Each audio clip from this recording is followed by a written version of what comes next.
Tout-Puissant Dieu, merci beaucoup. Mana ishobora byose twongeye kugushima. Merci pour le ministère que nous avons aujourd'hui Urakoze kubw'umurimo uduhaye gukora uyu munsi, et la mission que tu as pour nos cœurs.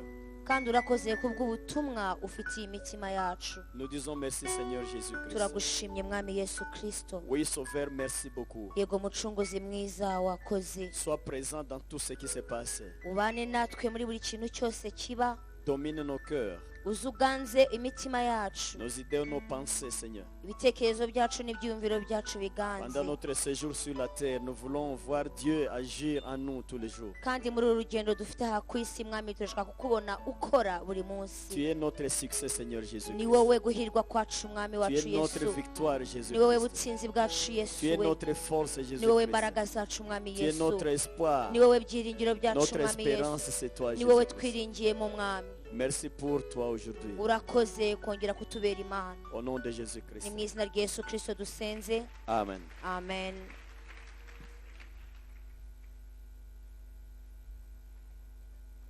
Je vous approche au nom de Jésus-Christ. Ndongeye kubiyegereza mwese mu izina ry'Umwami wacu Yesu Kristo. Je vous propose la lecture toujours en Habakkuk, chapitre 2, verset 3. Reka twongere tujyanire hamwe mu gitabo cy'umuhanuzi Habakuki, igice ni icya kabiri umurongo ni uwa gatatu. Nous lisons. Reka dusome. Le moment n'est pas encore venu pour que cette révélation se réalise, mais elle se vérifiera au temps voulu. Attends avec patience, avec confiance. Même si cela paraît long, ce que j'annonce arrivera à coup sûr et à son heure. Amen. Kuko ibyerekanywe bifite igihe byategekewe ntibizatinda kukigeraho kandi ntibizabeshya. Naho byatinda ubitegereze kuko kuza ko bizaza ntibizahera.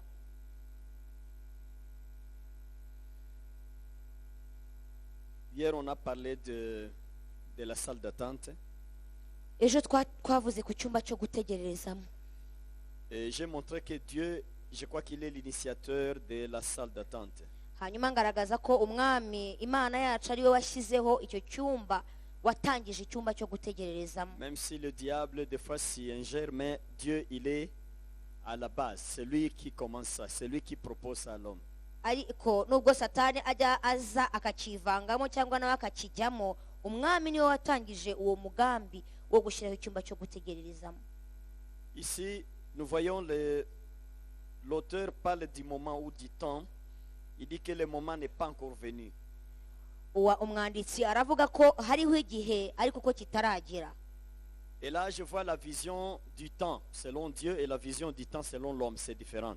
Ahangaha nkagerageza kwitegereza ku gihe iyo umuntu agifashe mu mwanya w'Imana cyangwa igihe iyo umuntu agitekereza nk'umwana w'umuntu. Est-ce que Dieu a une montre?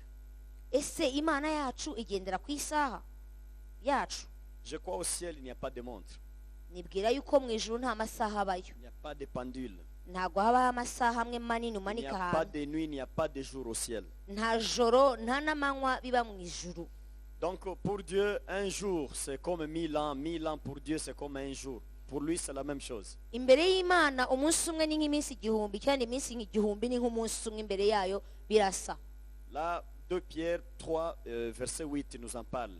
Aho muri Petero wa kabiri igice cya gatatu umurongo wa 8 barabitubwira. Un jour pour Dieu, c'est comme 1000 ans. 1000 ans pour Dieu, c'est comme un jour. Umunsi umwe imbere y'Imana uyihwanye n'iminsi igihumbi, kandi iminsi igihumbi imbere y'Imana uyihwanye n'umunsi umwe. Mais je réfléchissais, j'ai vu aussi que quand on est trop petit, le temps est toujours long. Mais quand on a grandi, le temps est trop petit. Nigize no kubitekereza cyangwa njya mbitekerezaho, nsanga iyo umuntu akiri umwana abona igihe gitinze cyane, ariko iyo amaze gukura abona igihe kibaye gito cyane. Pour les adultes, le temps passe vite puisqu'ils sont occupés, ils font des choses. Ku bantu bakuru umwanya urihuta cyane, baba bafite ibintu bakora. Mais pour les enfants, ils voient que le temps avance lentement, vraiment. Ariko abana babona umwanya ugenda gahoro cyane. C'est comme ça que Dieu voit aussi. Il dit, je vais te faire ceci, je vais te donner, mais pour lui, il voit que c'est tout de suite. Mais toi, comme un enfant, comme une créature, tu vois comme si ça prenait la longueur du temps. ni nako bijya bigenda rero umuntu Imana imubwiye, Imana iramubwira ngo nzagukorera iki ngiki, ku bwayo ni nk'aho igikoze ako kanya, ariko ku umuntu ureba igihe abona bitinze. Mais ce qui est vrai dans tout ce que je suis en train de dire là, icyo uri ukuri muri ibi ndimo ndavuga, c'est que Dieu n'a pas de temps.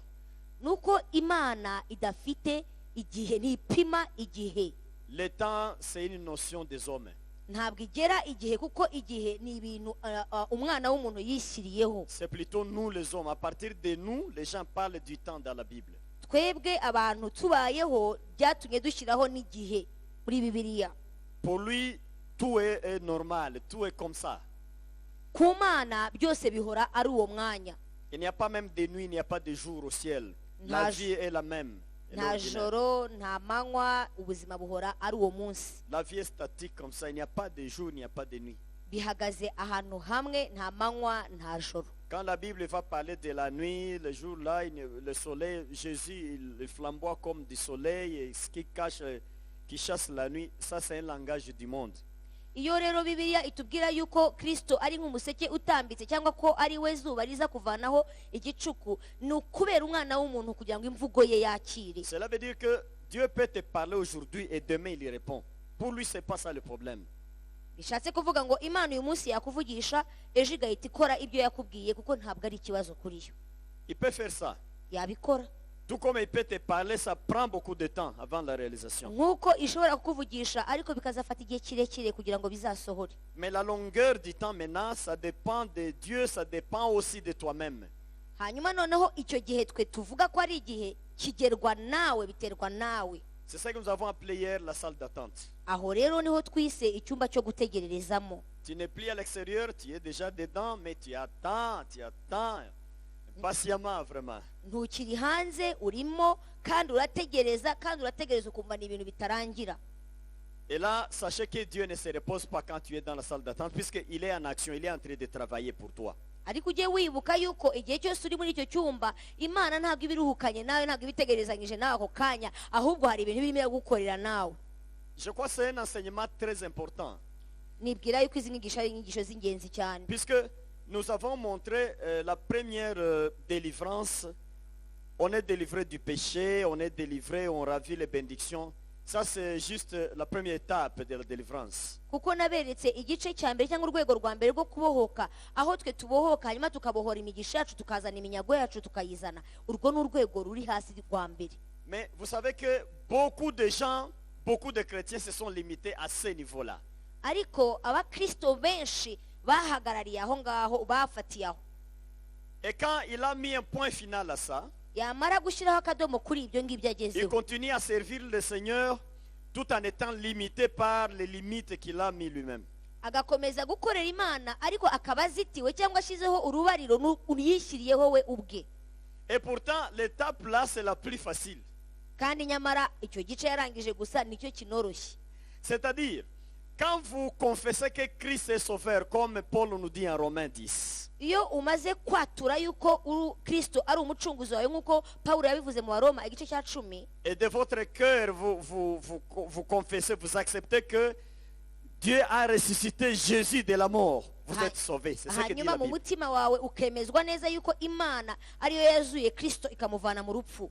Là, c'est Romains 10, verset Abaroma 9. 10 umurongo wa 9. Là, c'est facile.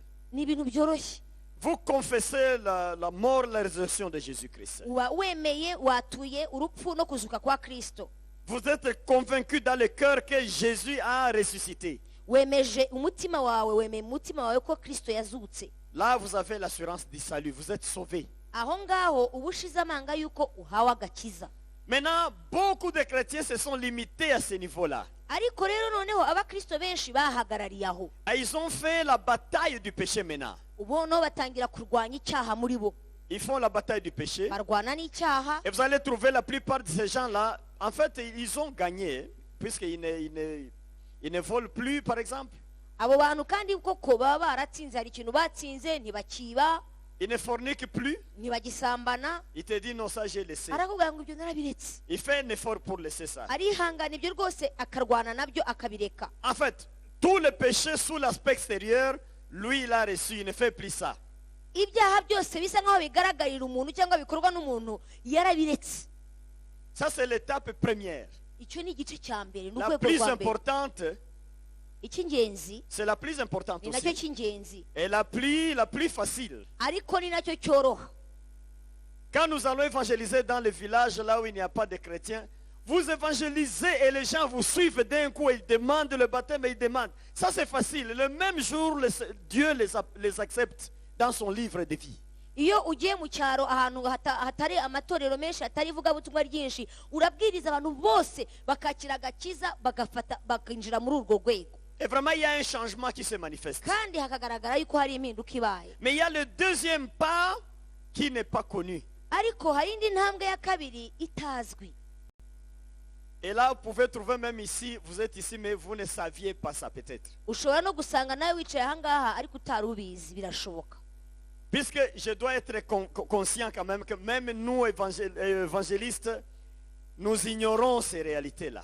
Kuko ngomba kubibyemera nkanabihamya yuko natwe ubwacu abavugabutumwa ibyo bintu ntabyo tuzi. Nous n'avons pas mis en tête que Jésus a fini sa mission à Golgotha juste pour nous justifier. Ntabwo twashyize muri twebwe mu bitekerezo byacu yuko Yesu yarangije umurimo we igihe yajyaga i Golgotha akabambwa, yabikoze kugira ngo adutsindishirize. La justification, Ni ugutsindishirizwa. ça il a fait. Ibyo yarabikoze. Mais la sanctification, Ariko noneho kwezwa ce n'est pas l'affaire de Dieu. ntabwo ari iby'Imana. C'est l'affaire de l'homme. Kwezwa ni iby'umwana w'umuntu. Lui nous a justifiés. We yaradutsindishirije. Et je pense toujours à la justification quand je me rappelle de mon rôle de professeur. Kandi akenshi njya mvuga gutsindishirizwa iyo nibutse yuko ndi umwigisha cyangwa ndi umwarimu. Quand on donnait cours, Igihe twigishaga, la loi était là, l'étudiant ne peut pas venir après le professeur. itegeko ryari rihari rivuga ngo nta munyeshuri winjira nyuma ya mwarimu. Mais quand vous êtes déjà dans la salle, Ariko noneho iyo wamaze kugera mu cyumba cy'ishuri, vous voyez un étudiant venir ukabona hari umunyeshuri uje en retard. yakererewe, Mais quand vous le regardez avec un œil méchant, wamurebana igitsure il vous présente une lettre. akakwereka urwandiko. Une lettre signée par une autorité des églises dans le pays. Ugasanga ni urwandiko rwanditswe n'umuyobozi umwe wo mu itorero muri iki gihugu. S'il vous plaît, Ukavuga ngo turabinginze, le monsieur est en retard puisque je l'ai occupé au bureau, je demande pardon à sa place. uyu mugabo yakererewe ariko si amakosa ye ahubwo muratubabarira nitwe Laisse-le entrer. twamukerereje, Laisse-le mumureke entrer. yinjire. Mais est-ce qu'il n'est pas en retard? Bituma se adakerererwa? Il est en retard. Yakererewe. Mais malgré le retard, il est justifié. Ariko nubwo yakererewe hari ikimuvugira. Ce que Jésus a fait, c'est la même chose. Ibyo Yesu yakoze nawe ni nk'ibyo. C'est-à-dire, quand il a parlé avec son papa, Igihe yaganiriye na se, quand il a présenté son sang lui-même, igihe yatanze amaraso ye ubwe, juste, il a justifié l'humanité, le monde entier. yaradutsindishirije, yaratuvugiye. Il a dit que ces gens maintenant sont justifiés. Aravuga ngo aba ndabavugiye, ndababuraniye.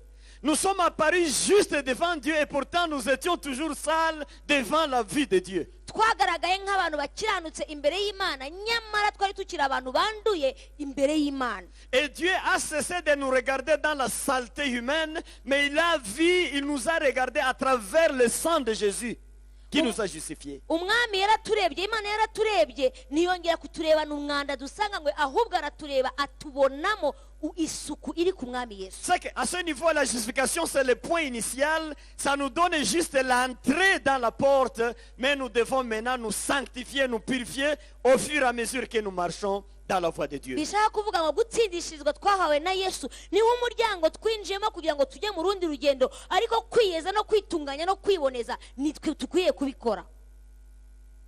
C'est pour cela que Paul dit maintenant, il dit mais vous devez vous sanctifier. Pawulo niyo mpamvu avuga ngo dukwiye kwiyeza. Vos cœurs, vos âmes et vos corps. Imitima yacu, imyuka yacu n'imibiri yacu n'ubugingo bwacu. Ce n'est pas vous devez vous justifier. Quelqu'un nous a justifié déjà. Ntabwo Ça c'est un dukwiye acquis. kwiregura kubera ko hari umuntu watureguye, hari umuntu waduhaye kuba tuvuganiwe. Mais Jésus lui-même a dit ça. Yesu nawe arivugira.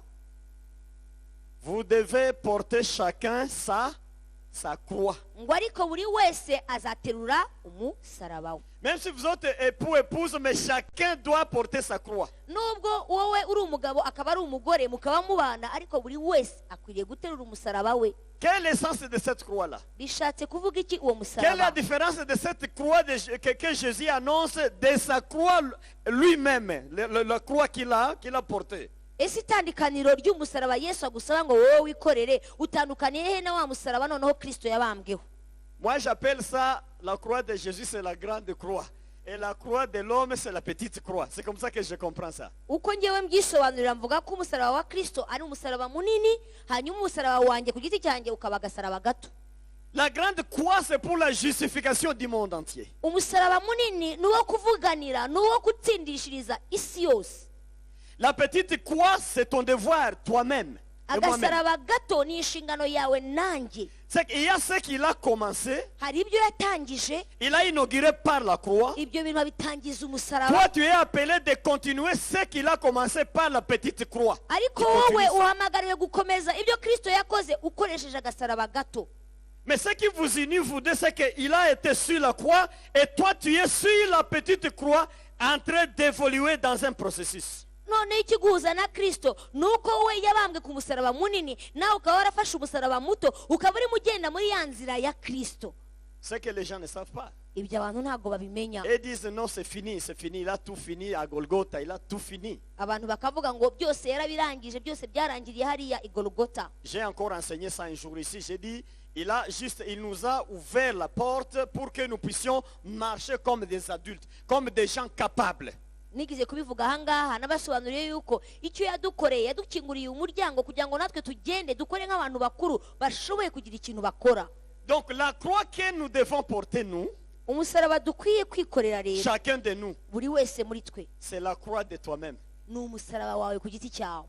C'est ta croix, mais la croix pour toi-même. ni umusaraba wawe kandi wawe ku giti cyawe. Comme Christ a été crucifié là-bas, nk'uko Kristo yabambwe kuri urya, tu dois aussi te crucifier toi-même avec la petite croix que tu dois porter. nawe ako gasaraba kawe ukwiye ugafata ukakibambaho.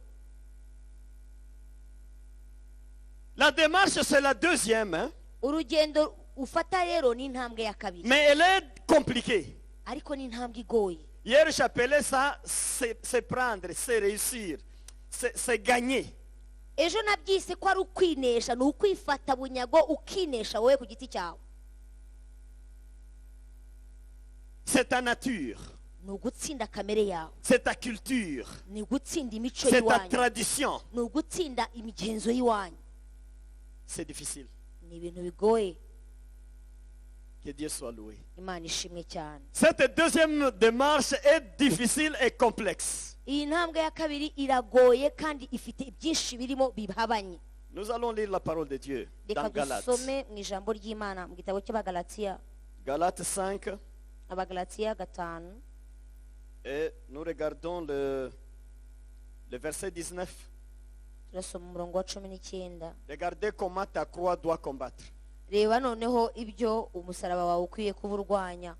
Nous lisons en Kinyarwanda. dore imirimo ya kamere iragaragara n'iyi: ni ugusambana no gukora ibiteye isoni n'iby'isoni nke, no gusenga ibishushanyo, no kuroga, no kwangana, no gutongana, n'ishyari, n'umujinya, n'amahane, no kwitandukanya, no kwirema ibice, no kugomanwa, no gusinda, n'ibiganiro bibi n'ibindi bisa bityo. ndababwira hakiri kare nk'uko nababwiye kera, yuko abakora ibisa bityo batazaragwa ubwami bw'Imana. Nous avons entendu la lecture. twumvise uko ijambo ritubwira. Est-ce que ces choses qu'on cite là ne sont pas dans l'église? ibi bintu se bavuze ahangaha mu rusengero ntabihagaragara?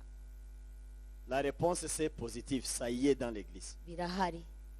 Est-ce que ce qu'on cite ici, ce n'est plus dans ta vie? ese bavuga ahangaha ntabigaragara mu buzima bwawe bwite? Ça n'y est pas dans ta vie. ntago bikiri mu buzima bwawe? La réponse c'est oui. birahari. Il y en a. birahari. Nous sommes sauvés, twarakijijwe, première étape, twarenze urwego rwa mbere, mais vous sentez que la colère est là, elle persiste. ariko uracyiyumvamo uburakari, La division, uracyiyumvamo amacakubiri, l'ivrognerie, uracyasinda, La jalousie. uracyagira ishyari. La jalousie. Ishyari. Mais tu viens de passer beaucoup d'années dans le christianisme, dans l'église. Mais est-ce que tu as déjà vaincu la jalousie? Umaze igihe kinini mu nzu y'Imana, umaze igihe kinini ukijijwe, ishyari warariretse ryakuvuyemo burundu. Les querelles. Ese intonganya ntizikurangwaho? La haine. Urwango ntarwo ugira. Si tu es sérieux avec toi-même, tu vas dire non.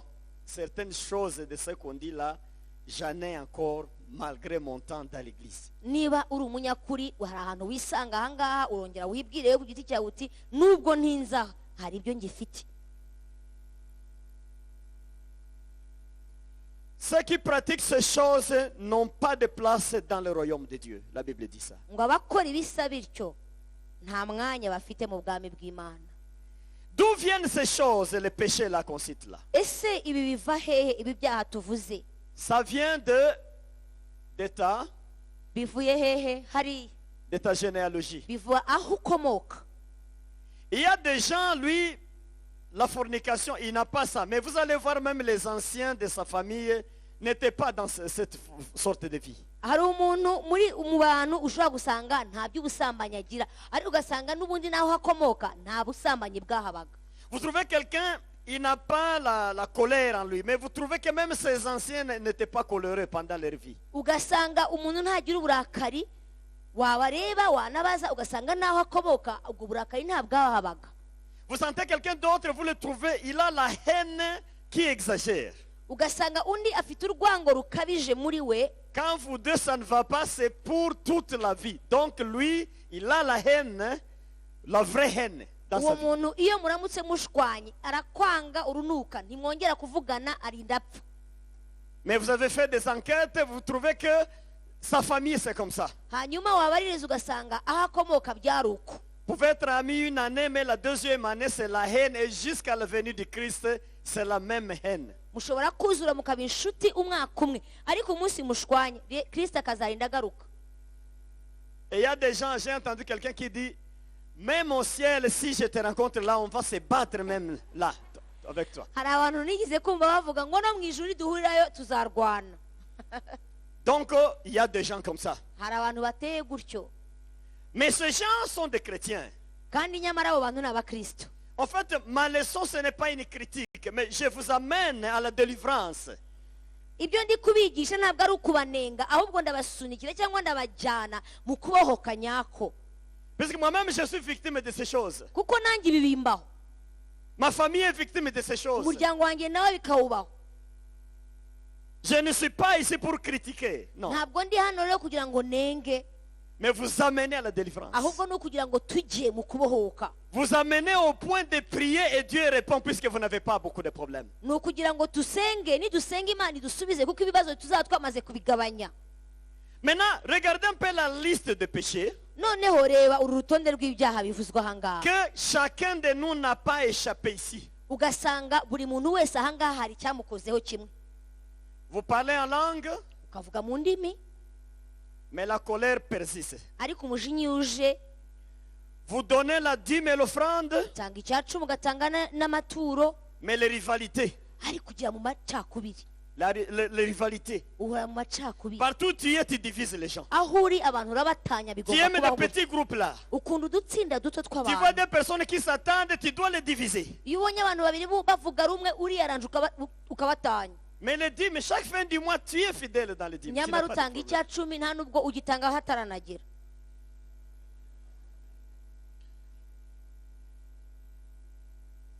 Tu prêches très bien. Ubwiriza neza, Mais on va trouver dans toi un peu d'ivrognerie encore là. ariko muri wowe haracyarimo ubusinzi. Et là tu dis, mais prendre un peu c'est pas mal. Mais Timothée, on a Hanyuma- conseillé de prendre. hanyuma ukihumuriza ukavuga ngo gufata gakeya kubw'uburwayi bwanjye ntabwo ari ikibazo, na Timoteyo niko bamubwiye. Oui. Dans la chair, prendre un peu, ça va. Allez-y. Ubundi mu mubiri, ugendera mu mubiri rwose wagafata gake.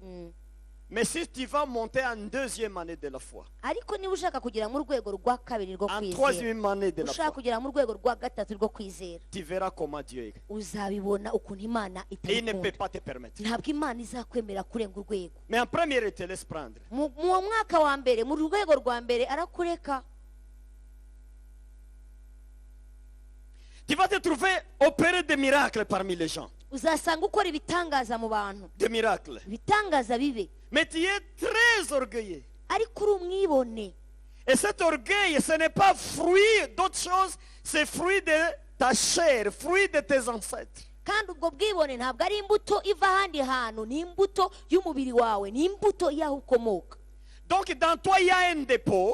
Muri wowe harimo ububiko, Ça y est dans ton cœur. buri hariya mu mutima wawe. Et là où ça se place, on appelle l'âme seulement. Kandi aho ubwo bwibone buri ni mu bugingo gusa. Mais qui a une connexion avec le Sheol. Nyamara ufite ahantu uhurijwe no muri n'ikuzimu. Donc il y a un dépôt dans toi. Hari ububiko ufite Et il y a muri le wowe, dépôt central dans le Sheol. hakaba n'ububiko fatiro buri mu ikuzimu. Maintenant, les gens de Sheol ne font que renforcer votre dépôt. Icyo abantu b'ikuzimu bakora ni ukuza kugushyiriramo igihe usa n'uwakamye gato. Quand les matières diminuent, ils amènent d'autres. Iyo ukamye gato barongera bakakuzuza, Ils augmentent le dépôt. bahora buzuza Comme ça, ils gardent la connexion avec toi. kugira ngo bakomeze guhuzwa Ils te nawe, laissent servir le Seigneur. bakakureka ugakorera Imana, Mais ils savent que c'est eux qui te dominent. ariko barabizi ko bakuganza Et dans la ahantu. personne, il y a deux grandes puissances. Mu muntu habamo imbaraga ebyiri Il y zikomeye. a la puissance de l'esprit. Hari imbaraga z'umwuka, Il y a aussi la puissance de l'âme. hakaba n'imbaraga z'ubugingo. La puissance de l'esprit, c'est la plus puissante. Imbaraga z'umwuka ubundi nizo zikomeye, Mais ça ne gagne pas souvent la puissance de l'âme. ariko kenshi usanga zitanesha imbaraga La z'ubugingo. puissance de l'esprit, c'est la puissance que l'Esprit de Dieu met en toi. Imbaraga z'umwuka wawe ni umwuka w'Imana uziguha. Mais ça va te décourager d'attendre que la puissance de l'âme gagne souvent la puissance de l'esprit. Ariko dans la uraza personne. gucibwa intege nuko tukubwira yuko imbaraga z'ubugingo arizo zikora zikanatsinda. Puisque la puissance de l'âme est enracinée dans la chair. Kubera ko imbaraga z'ubugingo zishoreye imizi yayo mu mubiri. Et comme résultat, c'est l'immoralité, l'impureté, l'idolâtrie, la haine, la querelle, tout ce qu'on a cité dans la lecture. Hanyuma ugasanga izo mbaraga z'ubugingo arizo zizana ubusambanyi, zizana urwango, zizana ishyari, zizana intonganya, nibyo twavuze ahangaha. C'est enraciné dans le cœur Zishinze imizi mu et mutima dans la w'umuntu, chair. mu mubiri w'umuntu. Ça, tu as eu depuis la naissance. Ibyo ni ibintu wazanye ku isi. Quand tu nais Iyo uvutse et on te donne tout ça, urabizana. tu dois avoir la colère comme celle de ton papa. Ugomba kugira umujinya nk'uwa so, Tu dois être un désiré comme était ton grand-père. ugomba kuba umuntu w'irari nk'uko sogokuru yari ari. Tu dois.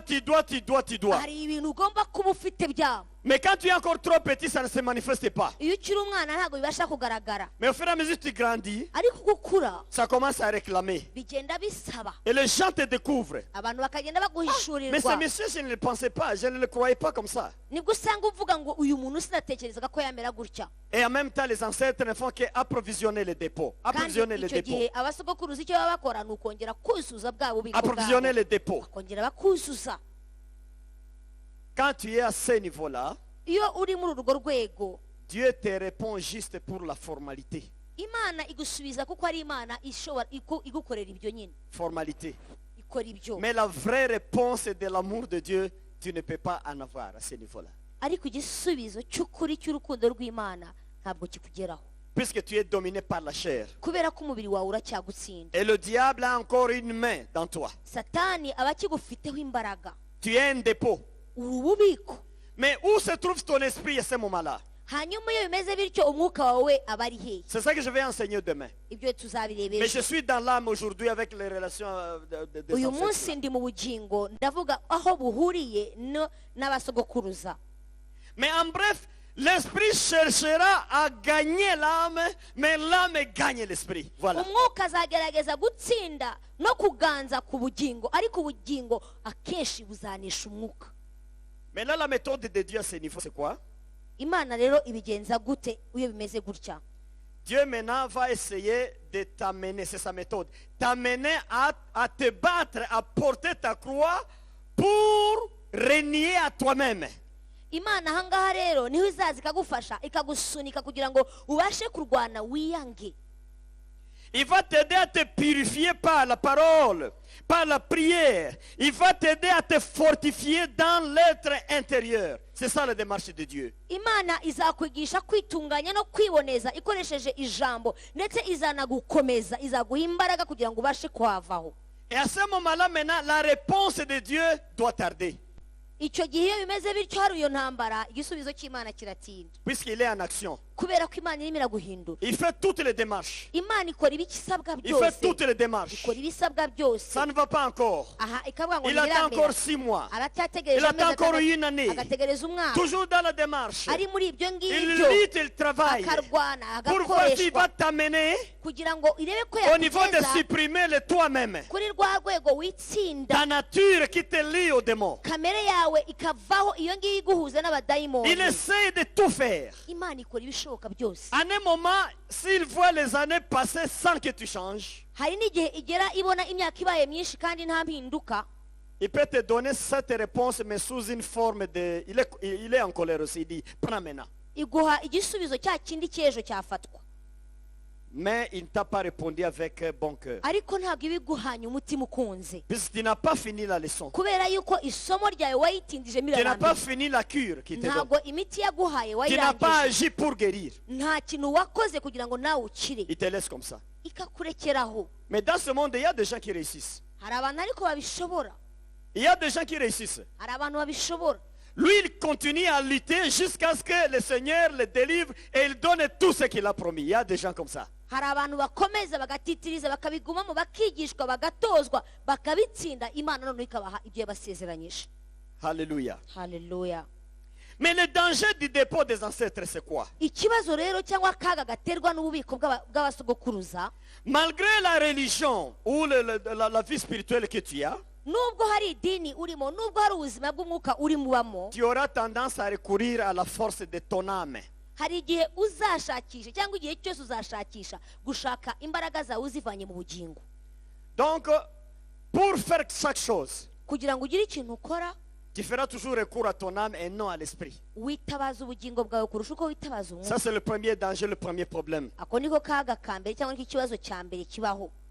Le second, c'est que la vie psychique et la vie de l'âme se manifeste par des façons de s'habiller. ikindi kigaragara ni uko ubuzima bwawe bw'uko ubugingo bwawe bubayeho akenshi bugaragazwa n'ukuntu wambaye. Ce n'est pas ça pour chacun, ntabwo bibaho ku bantu bose, puisque ça dépend même de ta famille qui t'a mis au monde aussi. kubera ko hari n'igihe biterwa n'aho uvuka. Mais souvent, ariko akenshi vous verrez un chrétien de l'âme comme ça.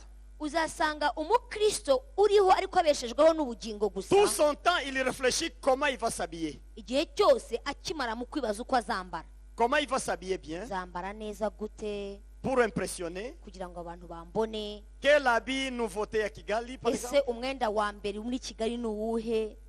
Comment faire pour trouver l'argent pour avoir le mode qui arrive? ese amafaranga ndaza kuyakurayo kugira ngo ngure ibigezweho? L'autre qui n'est pas sous la vision de l'âme, wa wundi udatsindwa cyangwa udatsikamiwe n'ubugingo il s'habille aussi bien. nawe azambara neza, Mais ce n'est pas ça ce qui est très important pour lui. ariko kuri we ntabwo ari cyo cy'ingenzi. Celui qui est dans les habitudes là avec le dépôt des ancêtres, uri mu mico cyangwa se ugendera ku byo abakurambere bamubiciyemo, tu verras, tu as une curiosité extraordinaire. uzasanga ari umunyamatsiko, Il veut tout savoir. ashaka kumenya utuntu Il veut twose, tout savoir. ashaka kumenya Si vous byose. voyez en train de parler comme ça deux personnes, iyo abonye abantu babiri baganira, il doit s'arranger pour savoir vous parler de quoi.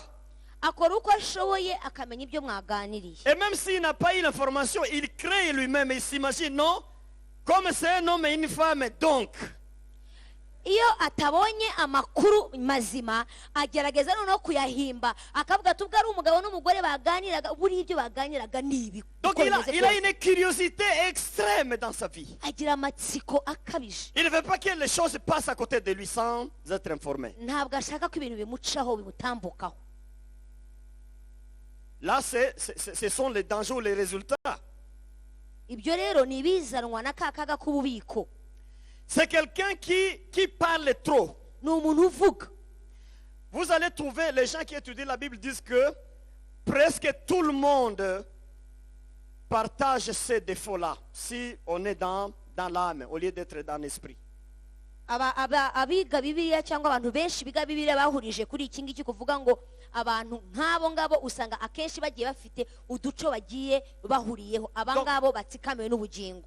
Le dépôt là ubwo bubiko fait que presque tout le monde qui en a, c'est quelqu'un qui parle trop. ubwo bubiko butuma abantu benshi bafite ibyo babikiyemo akenshi baravuga cyane. Il est jacasse. Aravuga guzwa. Il parle trop. Akavuga. Il vous trouve, même si c'est la première fois, mais il vous donne toute l'histoire de sa vie. Ni umuntu niyo muhe bwa mbere amakuru y'ukuntu yavutse n'ukuntu ariho arayakubwira. Sans problème, il vous parle des défauts de son épouse. Nta kibazo gihari ashobora kukubwira umugore we. Il peut commencer à analyser son époux directement. Ashobora gutangira gusesengura no kunenga no kujora umugabo we. Il peut vous parler même de son salaire immédiatement. Ashobora no kubwira umushahara ahembwa. Il parle trop. Ni umuntu uvuga cyane. Et là, je vous dis, Aha ndababwira partout où vous irez dans le monde, ku isi yose nugenda vous connaîtrez quelqu'un qui a bâti son soi à travers les paroles. uzasanga hari abantu biyubatse kubera umunwa wabo.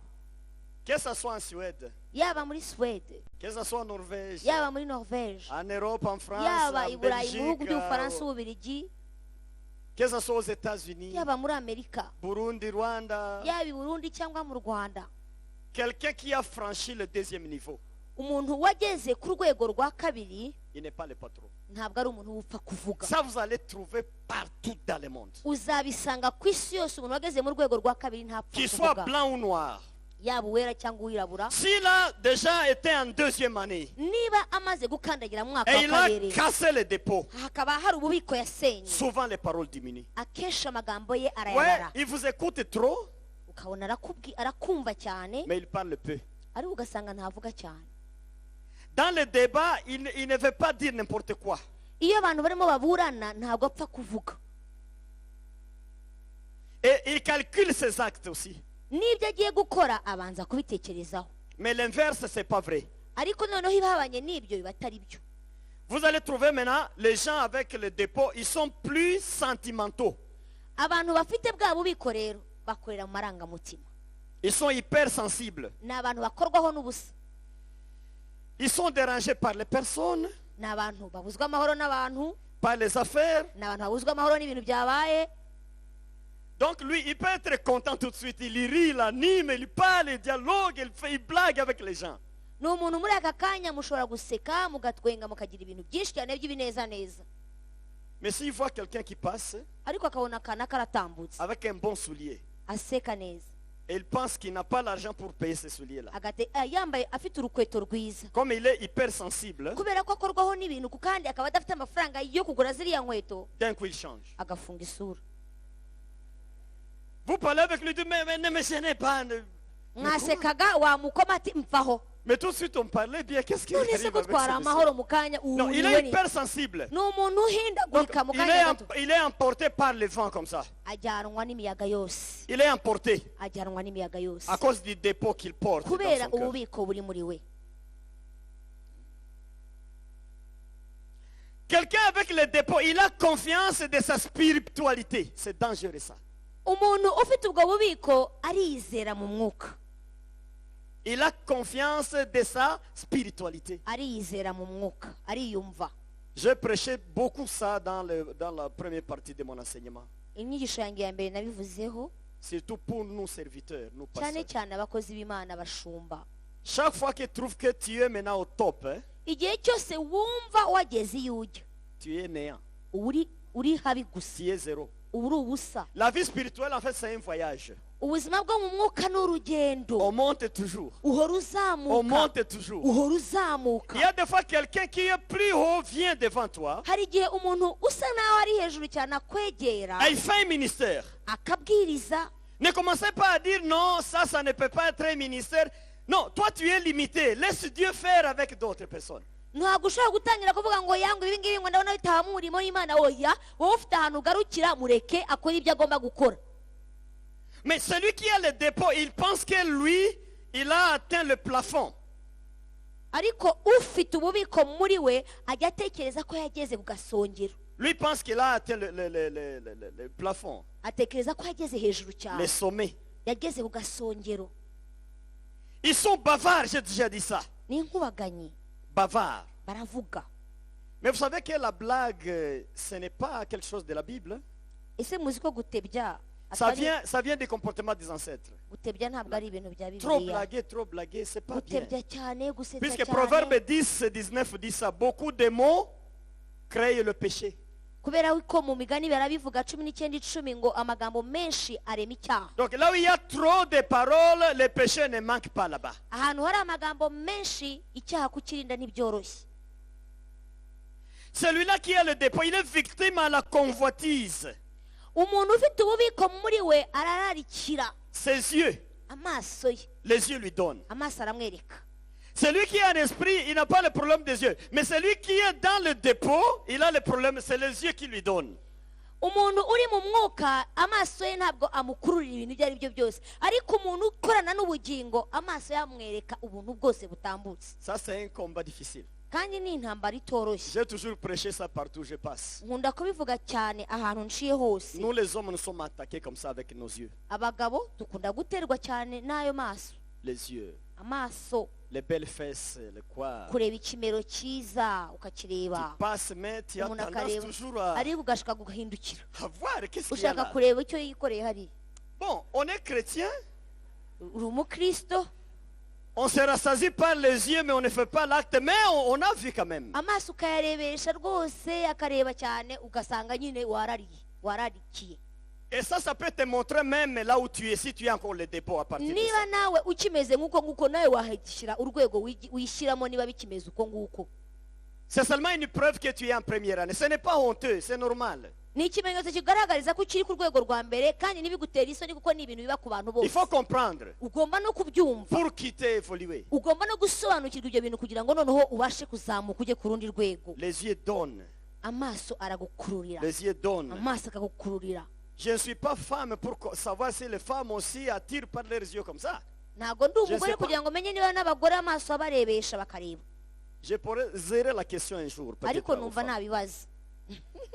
Mais je sais, nous les hommes, nous avons le problème là. Ariko ndabizi ko abagabo icyo kintu ari indwara yacu. Les yeux nous attirent. Amaso On aradukururira, regarde, on regarde, on tukareba regarde les tukongera variétés, tukareba on tukareba regarde. ku bantu Et on se batandukanye, rassasie des yeux. hanyuma amaso yacu tukayahaza Mais ibyo quand tu es tuyaresha. rassasié comme ça, Ariko iyo uhaze ibyo il y warebye, a la connexion avec le Sheol. hari ukuntu uba wahuye n'ikuzimu. Et votre femme ou homme là de nuit, Hanyuma noneho wa mugabo na wa mugore w'ijoro, ce jour-là, uwo munsi il doit travailler. hari igihe akuzanira. Et tu peux penser que non, c'est puisque j'ai vu une belle femme qui passait que j'ai eu le rêve. Non, non, non, non, non. Il y a connexion. C'est votre femme qui est venue puisque il t'a vu en train de jeter des coups d'œil par terre. Noneho ukibwira ko ari za nzozi zizanwa n'umuruho cyangwa zizanwa n'ibyo wiriwemo, ariko ntabwo ari uko biba bimeze, ahubwo mu mwuka wa mugabo na wa mugore w'ijoro yabibonye ko wararikiye, noneho araje kugira ngo agufashe. Mais je sais que parmi vous nombreux, vous avez cassé les maris là. Ariko ndibaza yuko mwebwe abagabo b'ijoro n'abagore b'ijoro mwarabirukanye. Vous les avez cassés. Ntimwabirukanye? J'ai eu même des témoignages, les gens disent, pasteur, Dieu m'a aidé. L'homme là ne vient plus me prendre. Hari abantu bajya bambwira ubwo buhamya bakambwira ati nagize amahirwe, wa mugabo wajyaga ntera, wa mugore wajyaga ntera ntabwo akiza. Quelqu'un avec ses dépôts, Umuntu ufite ubwo bubiko il a l'orgueil en lui.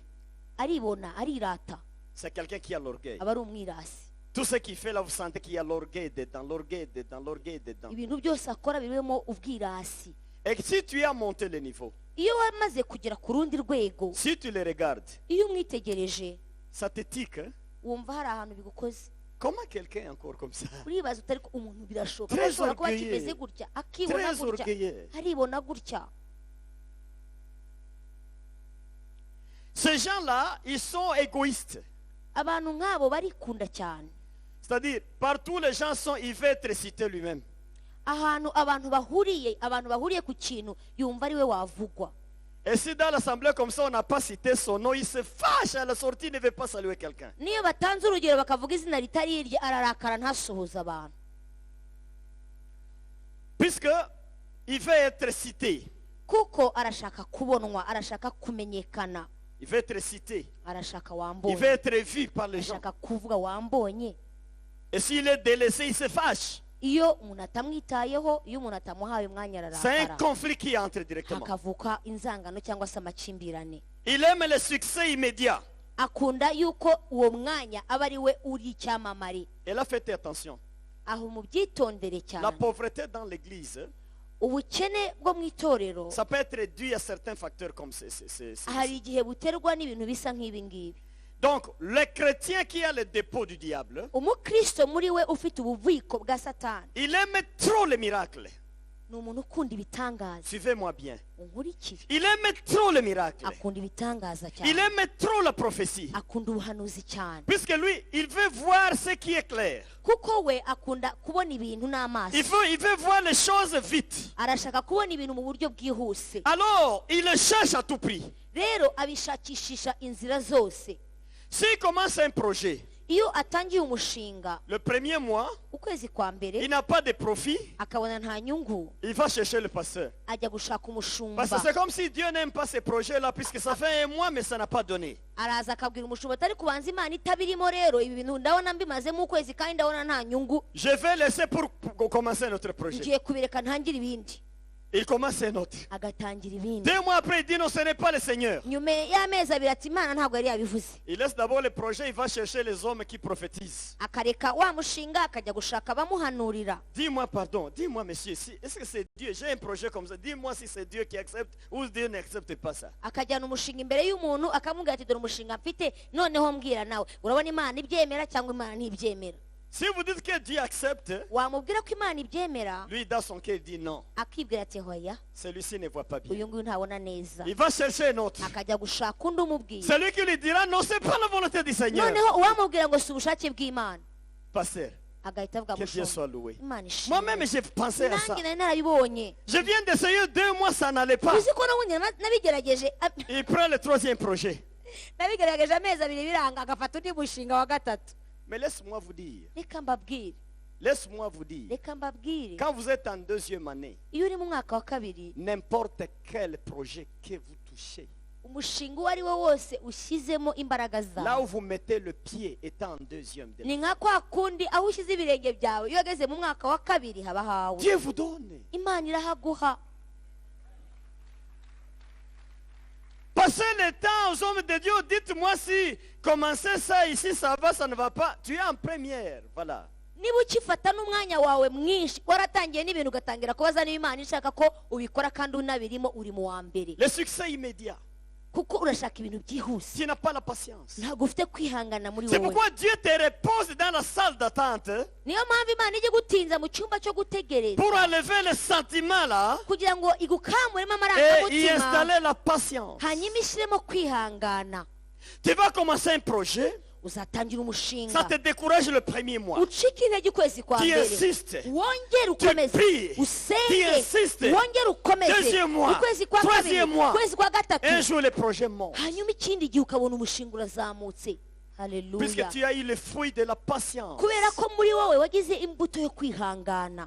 C'est ça le plan de Dieu. Uwo niwo mugambi w'Imana. Mais celui qui a le dépôt là, non, non, non, non. Il fait 20 projets pendant toute sa vie. Ariko wa wundi ufite ububiko bwa dayimoni cyangwa ubwa Satani agira imishinga myinshi cyane mu buzima bwe. Que Dieu nous aide. Imana idutabare. Il aime le succès immédiat. Akunda kumenyekana vuba na vuba, Et il se décourage vite. ariko anacika intege vuba cyane. Dans notre domaine de ministère, Muri ibi ngibi by'umurimo dukora, les évangélistes abavugabutumwa qui ont le dépôt, bafite ubwo bubiko ils imitent les prédications. bigana inyigisho. Il va voir Yongicho, Aragenda akareba DVD ya Yongicho, il prend toute la prédication de Yongicho. agaterura inyigisho yose ya Yongicho, Il vient ici. kaza hano. Alors il va du première lettre au dernier point. Agahera ku nyuguti ya mbere akazagera ku nyuguti ya nyuma n'akadomo. Évidemment, Yongicho, c'est un docteur. Yongicho ni umwigisha kandi ni umudokiteri, Aussi spirituellement, il est à la dimension supérieure. kandi mu buryo bw'umwuka hari urwego ariho. Quand tu amènes sa prédication, iyo uzanye inyigisho ye rero tu donnes ça aux gens, ukayiha abantu ils trouvent quand même c'est intéressant. abantu baravuga ngo mbega ibintu byiza, Mais cette prédication ariko iyo nyigisho manque de contexte. iba ibura ibiyigize by'ukuri. Les problèmes des Coréens, Ikibazo cy'abanyakoreya ce n'est pas le problème du Rwanda. ntabwo aricyo kibazo abanyarwanda bafite. Les problèmes sociaux là-bas, Imibereho yabo hariya ce n'est pas le même problème ici. ntabwo ariyo mibereho y'abanyarwanda hano. Et pourtant, Dieu a des serviteurs ici. Nyamara Imana ifite abakozi bayo hano, Il peut révéler les problèmes propres d'ici à ses serviteurs ici. ishoboye guhishura ibibazo birebana n'ubwoko bwayo aha. Mais quand on a le dépôt, Iyo rero ufite ububiko muri wowe, on fait beaucoup de recherches, on copie ce que les autres ont dit et on amène pour communiquer à d'autres personnes. uragenda ugashakisha ugatira inyigisho z'abandi ukazigiramo, akaba ari nazo uza kwigisha abandi. Je crois que ce n'est pas mauvais de prendre une prédication. Je ne veux Ntabwo pas ari dire ça. bibi kurebera ku nyigisho z'abandi ukagira icyo uzigiraho. Je suis en train d'expliquer les fruits du dépôt des démons. Aha ndimo ndagaragaza gusobanura gusa imbuto z'ububiko. Vous imitez, Kwigana, vous faites comme tel. urimo urakora nk'ibya kanaka. Voilà un peu les conséquences ou les dangers de ces dépôts dans nos vies. Izo nicyo kibi cyangwa niko kaga kazanwa no kuba ufite ubwo bubiko mu buzima bwawe. Comprenez maintenant le temps de salles d'attente, pourquoi ça doit prendre beaucoup de temps. Wongere usobanukirwe noneho impamvu gutinda mu cyumba cyo gutegererezamo ari ngombwa. Dieu veut répondre. Il sait, est-ce que c'est le moment? Est-ce que cet homme? Est-ce que vraiment? Il se pose aussi beaucoup de questions, le Seigneur. Imana ijya gusubiza ikareba umuntu ikavuga ati ariko uyu muntu nimusubiza nimugeza aha birakunda, ikabanza ikabitindaho. Mais un jour, Jésus disait ceci. Hari umunsi Yesu yavuze gutya: Si le grain de blé qui est tombé sur la terre ne meurt pas, ngo iyo imbuto iguye mu butaka itameze idapfuye, il reste seul. iguma yonyine. Mais si ça meurt là-bas, Ariko iyo ipfiriye hariya ça va produire beaucoup. izabyara intete nyinshi. Et il continue, c'est en Jean 12, et il continue à dire, Arakomeza ni muri Yohana 12. celui qui aime sa vie la perdra. ngo ariko ukunda ubuzima bwe ubugingo bwe Et celui qui va azabubura. perdre la vie à cause de Jésus-Christ, ngo ariko uzabuta kubera Kristo il va récolter beaucoup de choses. uwo azasarura byinshi.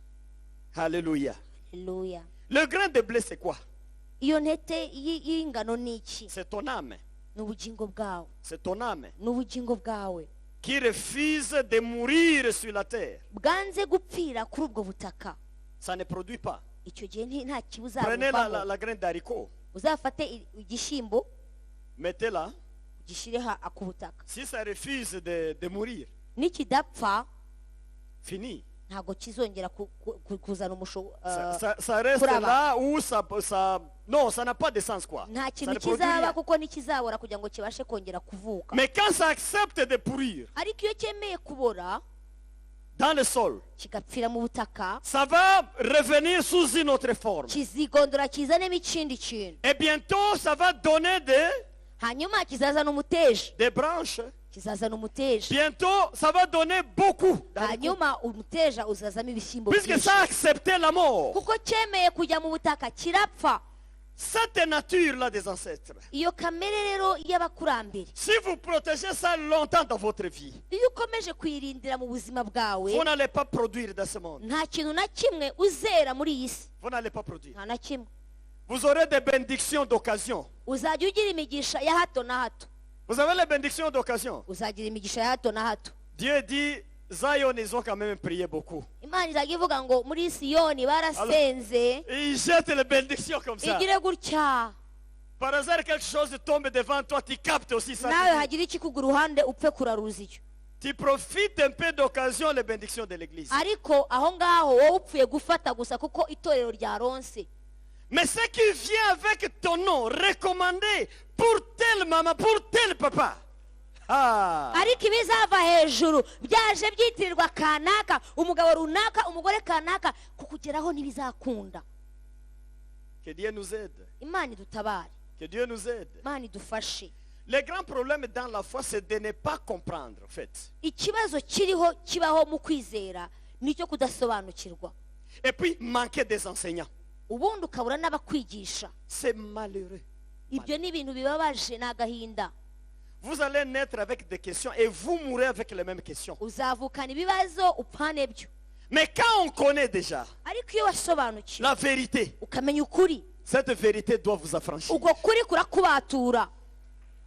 Alléluia. Haleluya. Je dois casser le dépôt. Ngomba kumena ubwo C'est ça bubiko. faire mourir la graine. Uko niko kwica Le ya dépôt mbuto. doit être cassé. Ugomba kumena Il faut icyo détruire gihome. le dépôt. Ugomba kukivanaho icyo Chasser gihome. le dépôt. Ukirukana icyo Au nom gihome. de Jésus. N'izina rya Yesu. Et la nature là des ancêtres disparaît petit à petit. Hanyuma kamere y'abakurambere igenda ibura, igenda ishonga ikava mu buzima bwawe. C'est un combat difficile, Ni intambara igoye, mais possible à ariko ni gagner intambara ishoboka. par la grâce du Seigneur. Ushobora Jésus. kuyinesha kubw'imbabazi z'umwami.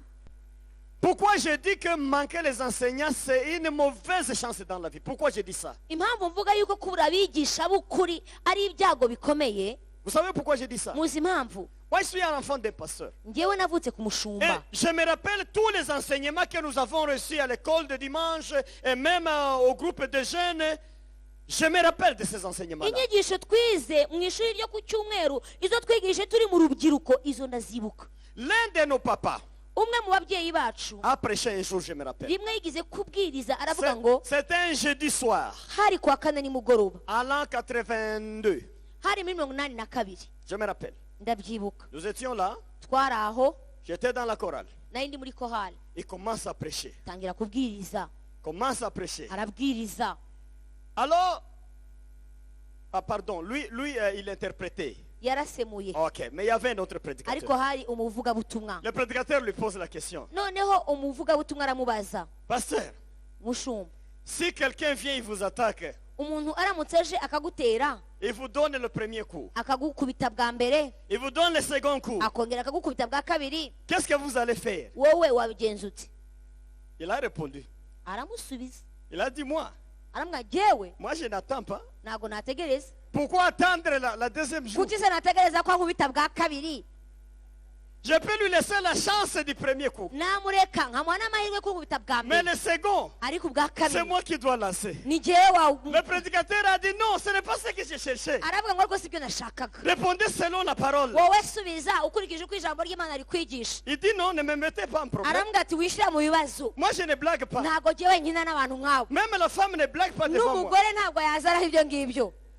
Moi, je suis lion, moi. Jewe ndi intare ntabwo Je wabizana. suis lion. Je ndi intare. Alors, le prédicateur et l'interprète commencent à se changer les mots. None umuvugabutumwa n'umusemuzi batangira kuburana. Et nous les regardons. Noneho turabitegereza. L'église rit. Itorero Les riraseka, jeunes sont contents urubyiruko ruranezerwa d'avoir un pasteur gang qui échappe kugira facilement. umushumba ushobora kubwira uwo arimo gusemurira ibyo arimo amubwira nyine. Il continue à dire, Barakomeza, tu penses que le vieil homme quitte? aravuga ngo none se wibaza ngo umuntu wanjye wa kera yaragiye? Non, non, non, non. Oya, Il est là. arahari. À l'occasion, il fait son travail. Aramutse rero bibaye arasohoka nawe akagira icyo akora.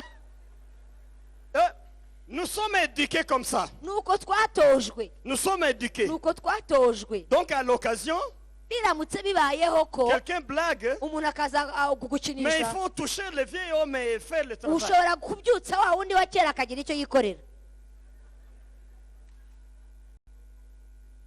Mais ce papa-là, Uwo mubyeyi qu'est-ce qu'il a manqué? yabuze iki muri we? Les enseignements. Nuko atigishijwe. Il a eu la chance d'être élevé, d'avoir l'onction. On l'a appelé pasteur, mais il a manqué l'enseignement. Yagize amahirwe arazamurwa ndetse ahabwa n'izina ry'ubushumba, ariko ntabwo yigishijwe by'ukuri. Que Dieu soit loué. Imana ihabwa icyubahiro. Je me rappelle ce que Jésus disait aux disciples. Njya nibuka ibintu Kristo yajyaga abwira abigishwa Heureux c'est vous, ngo murahirwa les anciens. abakera. Ils ont cherché toutes ces choses, ils n'ont pas su, ils n'ont pas vu, ils n'ont pas entendu. Ababanjirije ibi barabyifuje, ntibabibonye, ntibabyumvise, barabyifuje. Mais vous aujourd'hui, Ariko murahirwa, vous entendez, murabyumva, vous voyez. mukanabibona. Jésus a dit ça à ses disciples. Yesu yigeze kubibwira abigishwa be. Donc avant, on pouvait avoir le dépôt, Kera ushobora kuba ufite ubwo bubiko, et continuer à travailler pour Dieu. kandi ugakomeza gukorera imana ufite ubwo On ne bubiko sait pas. ntihagire ubimenya On ne sait pas autre niveau à atteindre. ntabwo ntugire urundi rwego ubasha On ne sait pas kugeraho l'autre classe qui suit. nta rundi rwego wumva wageraho kuko ntabwo On ne sait pas uzi qu'on peut monter des promotions spirituelles. ntabwo On ne uzi sait ko ushobora pas. kuzamurwa mu rwego rw'ubu ukajya ku rundi rwego Et on rwisumbuyeho était là. tukagumaho On était là. toujours. tukagumaho ngaho Mais je crois que nous avons la chance. ariko twagize amahirwe Et le Seigneur veut nous utiliser. Pour kandi ça. umwami arashaka kudukoresha mu mbaraga Quand Dieu te travaille bien dans la salle d'attente, iyo imana igukozeho neza igihe uri mu cyumba cyo il gutegereza t'écrase. iragusya Tu acceptes aussi. Tu urabyemera luttes aussi pour la brisure.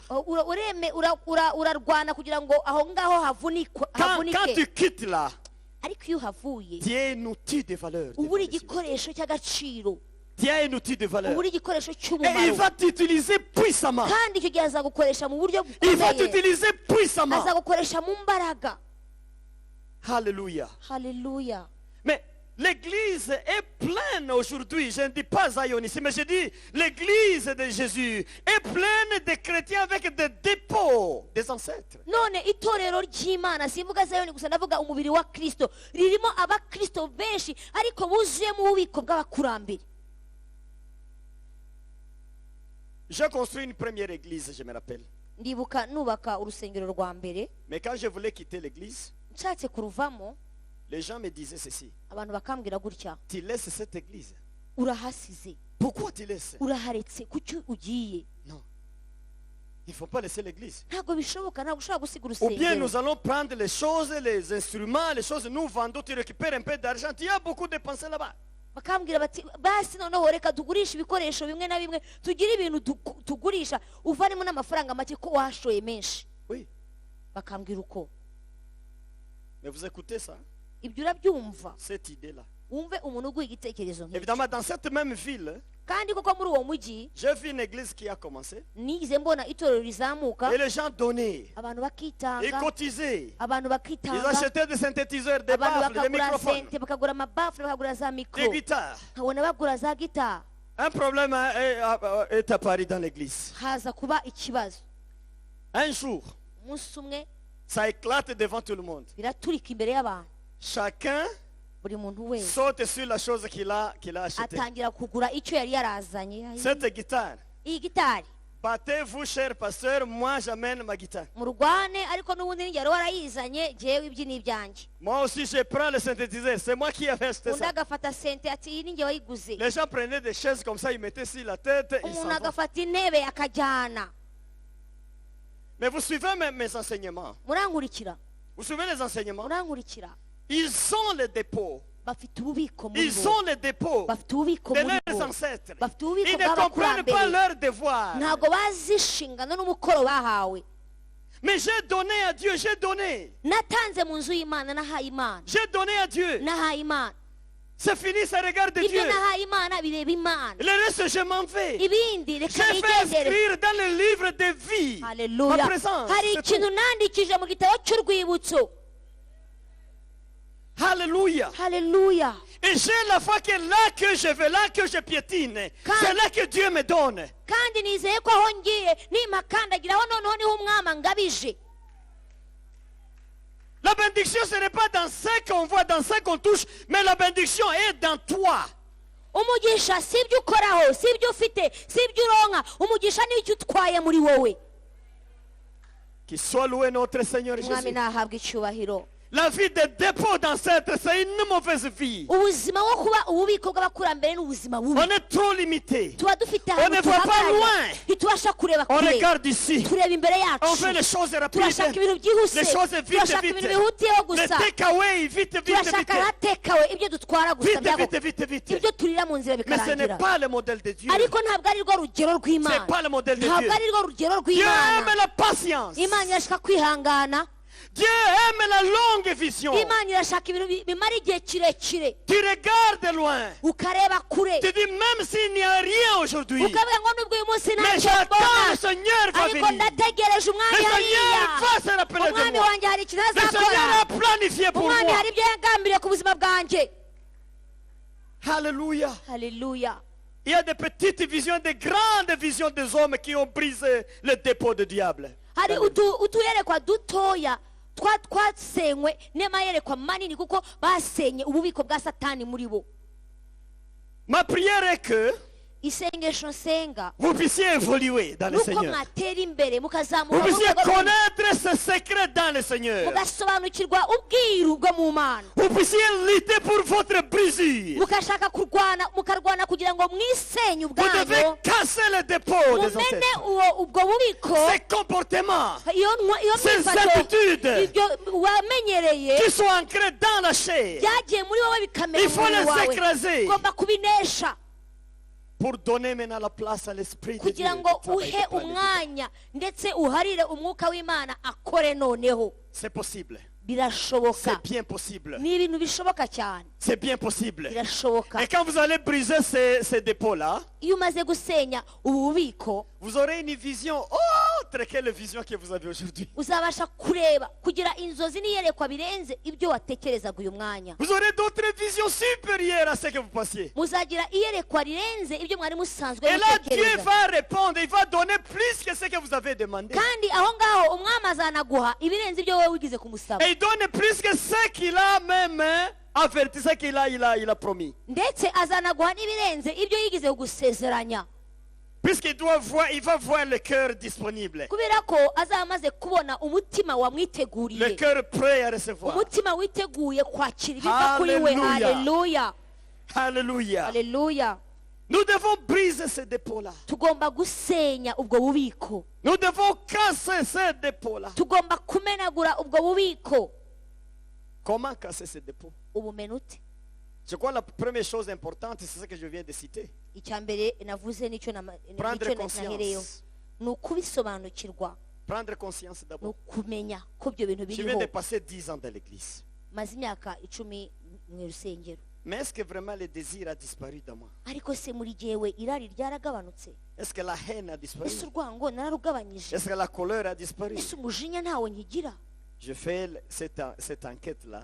Ndabanza nkisuzuma, C'est à mon intérieur maintenant. nkabyibaza muri jyewe ubwanjye, Je dois know, il y a des signes. hanyuma nkavuga nti ariko hari utumenyetso tugaragaza Je suis encore malade. ndacyarwaye. J'ai chanté pour l'église, Nibyo naririmba itorero, mais je souffre encore. ariko muri jye ndarwaye. J'ai prêché, mais je souffre encore. Nibyo ndabwiriza, ariko J'ai délivré ndarwaye. les gens, mais je Nibyo souffre encore. nabohoye abantu, ariko À ndacyarwaye. l'intérieur, il y a un Muri dépôt. jye haracyari ububiko. J'ai fait l'attaque de moi-même. Ndabanza nkitera ubwanjye, L'attaque de moi-même. ndabanza nkitera Je vais ubwanjye, battre les moi-même. nkabanza nkarwana nanjye ubwanjye. C'est terrible. Ni ibintu bigoye, C'est terrible. ni ibintu bikomeye. Alléluia. Haleluya. Quand vous commencez la bataille contre vous-même maintenant, là c'est OK. Iyo rero usobanukiwe ugatangira intambara yitera wowe ku giti cyawe, aho biba bimeze neza. La bataille contre toi-même. Iyo utangiye kwirwanya ubwawe, Seigneur, mon orgueil. ukavuga ngo mana ubwirasi n'ubwibone Ton orgueil bwanjye quitte. bigende, Ton orgueil quitte. wabwibone va muri Quitte. jye, sohoka mu buzima Avec bwanjye, toute la racine. Quitte, vanaho quitte, quitte, imizi quitte. yose n'ibikuzana byose. Genda, J'aimerais genda, être humble comme Jésus ndashaka était kuba umuntu humble. uca bugufi nk'uko Yesu yari. Quitte-toi, colère. Vamo waba urakariwe. Quand tu arrives à ce niveau-là, Iyo ugeze ahantu ubyirukana,